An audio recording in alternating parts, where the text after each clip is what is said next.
Hello and welcome back to Clownfish TV. It is me, Geeky Sparkles, and it's just me for this video because Neon is someplace else. Don't worry, everything's fine. We just sometimes have to go different ways and different days. So today we're going to talk about Gina Carano's lawsuit against Disney.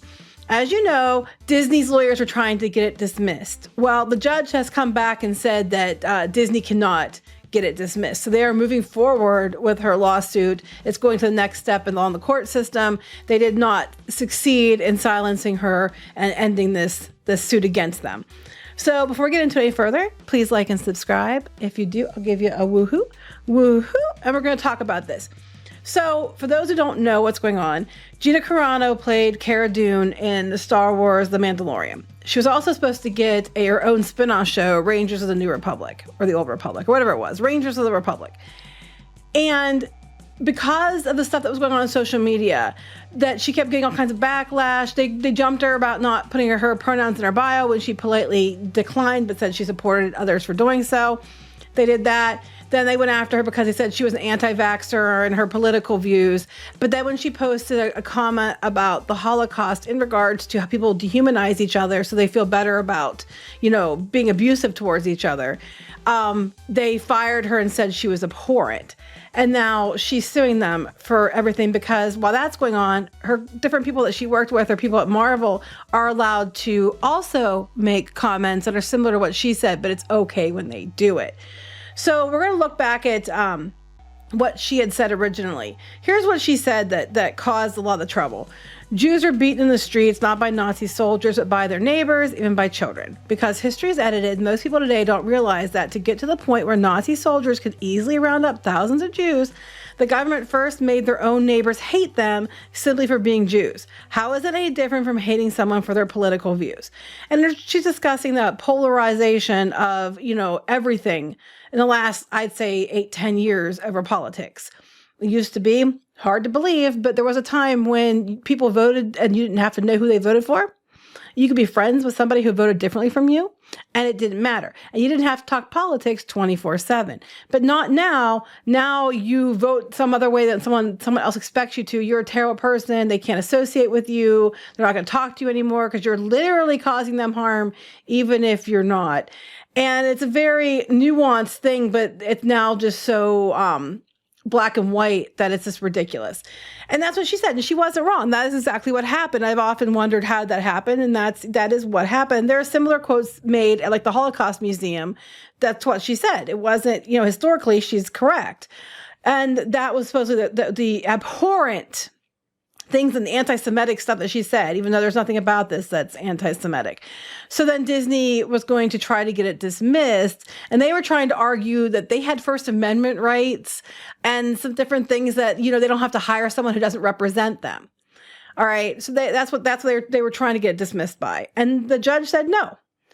The judge said that's not going to happen. So they said that, I'm going to go down here. Yeah. Disney argued that there's a First Amendment right to choose employees who properly convey their values, even when those choices would otherwise violate state anti-discrimination laws. So we hire you for a show. You're supposed to only convey what we think, which apparently is whatever far left thing you want to say. Or otherwise we're going to fire you. And then they tried to use a citation of the Boy Scouts of America versus Dale because the organization decided to fire an openly gay assistant scoutmaster, but that was protected his right to be there under the Constitution. And they said it's not the same thing. The judge said, as an initial matter, unlike the Boy Scouts or the JCs, defendants are not members only nonprofit organizations. Instead, defendants are for-profit corporations who, as relevant to this lawsuit, employ actors such as the plaintiff as well as administrative staff to create television series and films. They said Disney had not identified any evidence in the complaint or otherwise to substantiate a claim that they employ public-facing actors for the purpose of promoting the values of respect, decency, integrity, and inclusion. I want to point out that why Disney's saying that, all the people that are making comments otherwise that they allowed to stay were men. I mean, we're not going to mince words. They got rid of her because she leans right and they want everybody to lean left. I get that. People are going to yell at me. But you know what? Use it when you can.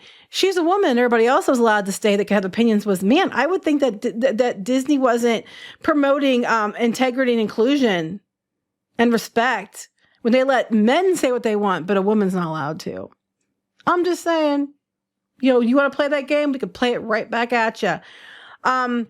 Accordingly, defendants' invocation of the supposed detrimental effects of the plaintiff's mere presence as one of the defendant's employees lacks constitutional import.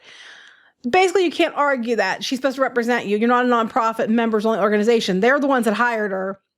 Unless there's a social media guideline that you're enforcing evenly across the board, you can't do this. Like if they had a social media guideline in place and they said, and that is probably discriminatory, but if they had social media guidelines in place that you were made aware of and that you agreed to, and it was evenly enforced across the board, no matter what gender you were, no matter what political leanings you had, et cetera, that would be different. But as we can see, it has not been different, because I have examples here of several other people who work for Marvel and Lucasfilm who have different treatment. There was the concert with Tenacious D's Jack Black. Now, Jack Black didn't make the comment that was made about, don't miss Trump next time. That wasn't him. However, he didn't stop it. He didn't correct it. He didn't do anything to change it. And he didn't get punished. He didn't have to go to re-education training and, diversity inclusion training and everything else. He was allowed to say he was sorry, and that was fine. Then we have down here, Mark Ruffalo, just recently. For the record, history is repeating itself. Nazi Germany, implying that stuff that people want to put through that aren't what he agrees with is the same as Nazi Germany. I'm not really sure how that's much different than this, except for the fact this is actually historically accurate. Mark Ruffalo didn't get fired. Mark Ruffalo didn't have to be retrained. He didn't have to go to diversity, also a dude. Pedro Pascal had made this comment: losers in 1865, Confederate flag; losers in 1945, Nazi flag; losers in 2020, the MAGA hat. He had that on there. That was when he was working at Lucasfilm. He was not reprimanded. He was not publicly called out. He was not fired. He didn't have to deal with any of that stuff. Also a dude. He also put some other stuff up too. Yeah, here, Germany 1944, America 2018. Again, totally allowed to say it. Mark Hamill is constantly going off on politics every day. He's allowed to say it. No one's telling him he has to be retrained and have diversity inclusion seminars and all that stuff. He's allowed to say what he wants. And that is the problem. And when they started trying to go for the dismissal, her lawyer had said that after admitting they discriminated against Carano for her personal political beliefs subjected her to disparate treatment from her similarly situated male co-stars, the Disney company and Lucasfilm Ltd. And Huckleberry Industries, the defendants, assert that the First Amendment of the U.S. Constitution gives them absolute immunity. They're incorrect. And then he brings up the different examples. But I thought what was interesting was they're talking too about the mischaracterization of her. And she made similar statements. Okay, it was the Auschwitz Museum. As to the specifics of Carano's complaint, and contrary to defendant's assertion, Carano did not disparage anyone, and she certainly did not publicly trivialize the Holocaust, let alone grotesquely do so. Indeed, the Auschwitz Museum made the same point as one contained in Carano's February 10, 2021 post, and then defendants claimed Carano's February 10, 2021 post was comparing criticism of political conservative viewpoints to the Holocaust in Nazi Germany, but the post, which they quote, does not refer to conservative viewpoints at all. And she even says, I never was meaning certain viewpoints. I was just meaning like the idea that people were polarized and fighting each other. Not like this part, because I pointed this out since day one. Likewise, Carano did not mock people who identified their pronouns and to show support for transgender rights. As of note, some of the accounts that hounded Carano for not putting pronouns in her X header did not have pronouns on their own. And I point out too, a lot of Lucasfilm employees did not also have pronouns in their bios as well. So now it has been, their attempt to get it dismissed of the grounds of First Amendment rights has been denied. It is moving forward. Now hopefully we'll go to discovery, and that'll be very, very interesting. I don't know what we're going to be told, but it's going to be interesting. So Disney lost, and now it's going to move forward. And I'm glad, and I'm happy for her. Now, she did have a statement she put out about what happened, and I'm going to read that for you here in a second. And here's her statement she put out. The court denies defendant's motion. I am moved to tears. After a brutal 3.5 years, I am being given the opportunity to move forward in the court of law before the judge and my peers to clear my name.